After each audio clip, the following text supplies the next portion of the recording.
Welcome back, folks.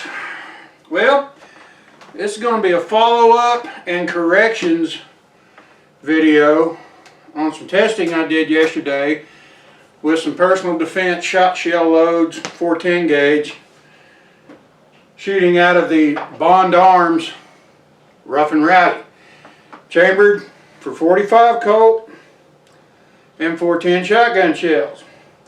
45 Colt works the best. Now, while I was shooting, unbeknownst to me, I had three brands of ammunition. Winchester, PDX-1, S&B, it's easier to say, and Remington Ultra Home Defense. Of the three brands, two have the same colored primers and shell cases.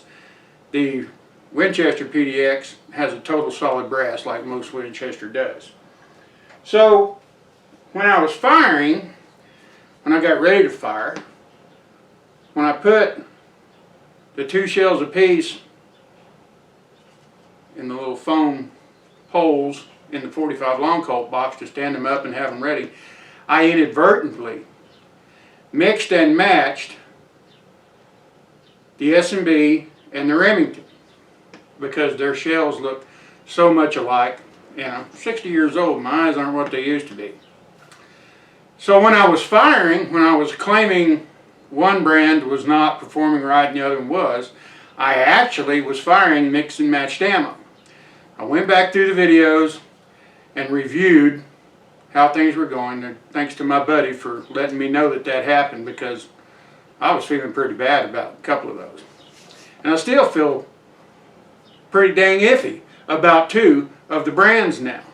But I went back through and I double checked and made allowances for the fact that two of the brands had one shell apiece paired with the other brand. And that was S&B and Remington. The Winchester PDX-1 has a slick side. The sides of the shell on the other two is ribbed and has the same color lettering. The PDX-1 is slick and different colored primer and base, all the same. And here are the actual results. So I still stand by what I said for the most part, with the exception of an additional piece of information. Now, on the shot shells that were fired, we started off with the PDX-1, Winchester. All the Winchester shells I fired, I had three of the PDX-1 that actually failed to fire on the first and sometimes second try. On the S&B, the same amount, three of them. So they're tied neck and neck for being something I wouldn't use in this. The Remington Ultra Home Defense, I had one round that failed to fire. And it was a light strike and then it went. So what I'm looking at here, and my takeaway from this is one, as I said in the previous video when I showed you the box of the S&B, I still stand by that, and I'll still stand by that for Winchester as well. Not necessarily because it's bad ammunition. I'm not saying it is. What I am saying is, of the three types that I tried, the most dependable, 90%, out of that particular weapon is the Remington Ultra Home Defense. And not only is it more dependable in its operation and firing in the weapon, but it has a much better pattern size and accuracy level than the other two duplex loads had. Now, once again, we have to remember, this is a 3.5 inch barrel. The shell that's being fired is 2 3/4 inch. And when it opens up, it's 3 inches. So really, there's nothing to compact or impart any stability whatsoever to those duplex loads. Or the buckshot, for that fact of the matter, with the one exception. The buckshot is more than likely getting partial engagement on the rifle. It may not. It's triple-aught buck, so it's kind of small. It's not double-aught. So it's probably not engaging, but it's passing through the rifling, what little rifling there is. It's passing through there in a straight column without being a big ball in front and then a bunch of little ones behind it. And when that wad comes out, it has a more streamlined exit, and that's probably helping give it its better level of accuracy and point of aim and grip spread. So these are the caveats, these are the corrections. PDX-1 failed just as much as S&B. Remington Ultra Home Defense did the best job. But I still stand by what I said in the video again. I'm not going to be shooting these out of this weapon. And I'll tell you what, I'm 60 years old and I'm pretty hoss, and only 3 times in my life have I ever set a gun down and said, I'm not ever shooting that again. 3 times. Once was a 4-inch barrel Smith & Wesson 500. Whew. Every time you pulled the trigger on that thing, a new solar system was born. I'm talking a ball of fire so bright, even outdoors, that it totally obscured the target and made you want to put on your really dark sunglasses and go, listen to Recoil music somewhere in a dark club, because damn. And when you fired it on an indoor range with low level light, like you have in a lot of your ranges, literally, you could see a new universe be born each time you fired it. And dust would fall from the rafters and car alarms were going off in the parking lot. Just a rabid piece of machinery. Now I'm sure that weapon with an 8 or 10-inch barrel is a lot funner, but I won't know, because who wants to propel a 370 grain bullet at rifle speeds out of a handgun that weighs 4 pounds? Not me. And the other was a double barrel hammer fired 10 gauge shotgun from like 1900 something, and oh my god, that wasn't any fun either. But I can tell you, these duplex loads, these personal defense loads, shot shells out of this 3.5-inch barrel Derringer made an impression on my hand. There's a point right here just below the ball of your thumb that contacts the direct rear of that pistol. And when I would fire those shot shells, I could feel it much, much heavier than I could a 45 Colt or a 45 long Colt, whichever one you want to call it. It's 45 Colt. I fired those shells at 10 a.m. At 3 p.m., I could still feel it enough that when I wiggled my thumb, it was discomfort. Not heavy, not even moderate, but boy, it was there. It is now 10 a.m. the next day, and I can still tell that I did it. So, no, I don't want to play with those anymore. And why mess with it if there's a chance and a possibility that you're going to get a misfire? And 45 Colt is very accurate, much more accurate than 2 of the brands of the shot shells. So, my corrections, my bad. Winchester PDX-1 and S&B, they both had the same failure rate. Remington Ultra Home Defense had the best. It was more dependable and it was much more accurate.